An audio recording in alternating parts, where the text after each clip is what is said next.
New York is upside down. We have got the highest property taxes in the United States of America, and we are the least business-friendly state in the United States of America. It is a recipe for disaster.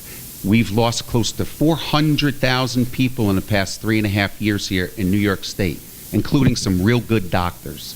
At the end of the day, cut the onerous rules and regulations. Reach out to businesses and ask them, why are we advertising Startup New York in New York?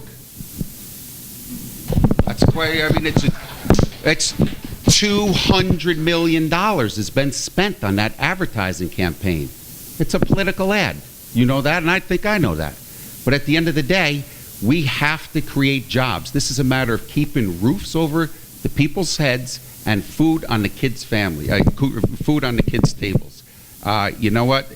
I did it in Yorktown. In the past 4.5 years as a councilman, I've ushered in close to $250 million worth of economic development.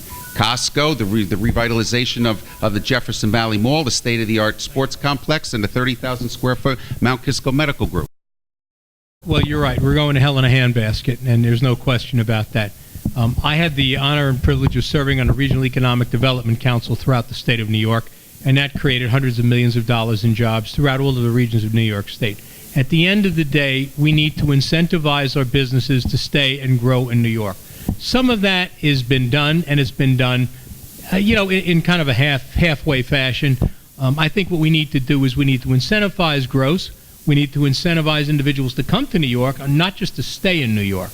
Now, we can do that in a multiplicity of different ways. We can do that through tax incentives. We can do that for some deregulation on Wall Street, although not completely. Obviously, there needs to be some regulation of what happens on Wall Street. We've seen that in the past. But a multiplicity of different functions that can be instituted at the level of government insofar as tax incentives, job creation, and a multiple of various different relaxation of some regulations. And I think that that'll do it for us. Thank you, sir.